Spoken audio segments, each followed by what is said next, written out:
This is wall running in Apex Legends. It's a recently discovered movement mechanic that allows you to convert your wall climb momentum left or right. After your wall run, you can finish with a wall jump, which gives it some incredible potential in fights and for dodging enemies. This move was first discovered by Nicola, a member of Fnatic, so credit goes to him, but today I want to explain how you can also perform the move yourself. It's actually far easier than something like bunny hopping and even basic wall jumping, but it's really worth spending some time in the firing range to master, because you can chain a wall run into a wall jump and plenty of other movement skills. So here's what this video will do. I'll explain the stats for wall running, for example how long you can run and how fast it is compared to standard running. Then I'll show you a very easy guide to follow so you can learn it yourself, and then we'll showcase it off a little and show video proof of its real potential. So first, let's take a look at the stats of wall running. Like all movement in Apex, it has its limits in comparison to Titanfall 2.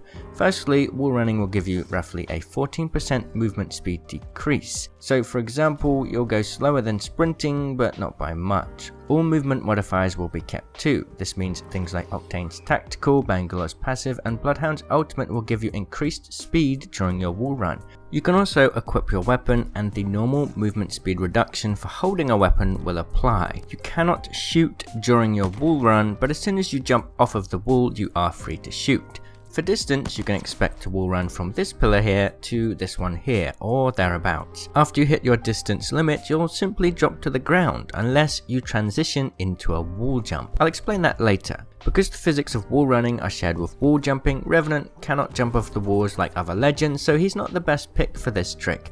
Contrary to that, Octane and Bloodhound and even Bangalore are great choices due to their faster speed whilst wall running. Oh, and if you're curious, this is what wall running looks like in third person. Pretty creepy. So how do we do a wall run in Apex Legends? It's actually quite simple. However, there are some things you must follow, otherwise it won't work. Before you begin, you need to think about which direction you want to run along the wall, because it will help with getting your key or button presses right. For this guide, let's say we want to wall run left. For wall running right, you simply have to do the action with the opposite movement. Step 1, sprint directly towards a wall. Step 2, slide and then jump.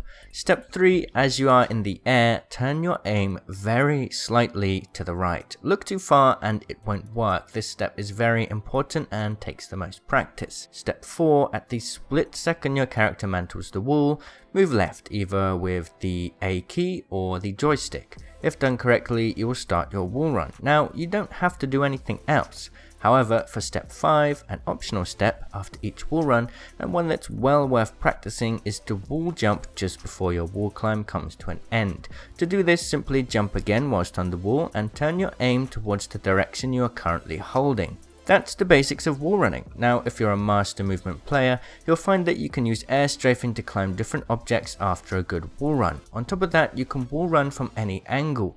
To do this, all you need to do is air strafe so that when you hit the wall, you are facing directly towards the wall.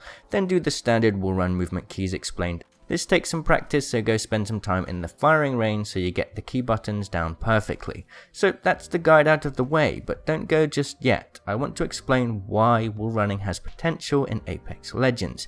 I personally believe wall running will be just like wall jumping was. At the beginning of Apex Legends, most people thought that wall running was a niche movement technique that had very little use in gameplay. But as players got better, it has become one of the most important advanced movement abilities. Wall running combined with wall jumping has so much potential and will only take some time before most players are using it to enhance their movement. So why should we wall run first instead of just wall jumping? Well, firstly, it allows us to jump around corners more effectively. Take this jump here for example. Trying to wall jump here and build enough momentum to get on this ledge is very difficult in such a small space. But with a wall run first, we are able to climb up to the ledge easily. Or what about jump peeking upper floor windows? Well, that's so much easier with a wall run too. With a wall run, we can make sure we are lined up and have freedom to time our wall jump at the exact right moment so that we can peek this window here at the right height. Wall runs essentially enhance the movement potential wall jumping has and give you more accuracy with where you will land. And what about other potential uses? Well, that's up to you. Go give it a try, practice it and learn what you can do. If all the pros adopt this mechanic, then it won't be long before we see some really smart ways to use it. So that's it from me. I hope you enjoyed this video. I'm so excited to finally see this in Apex Legends, even if it has less potential than what we know from Titanfall. Either way, I can't wait to see this go to its full potential. Thank you so much for watching. This took a long time to prepare and create for you, so if there's one thing you could do to help me, it would be to share this with your Apex friends. I'd love to get this mechanic out to as large of an audience as possible so we can see its true potential. Alright, if you have any questions, leave them below. I'll see you in the comments. Cheerio!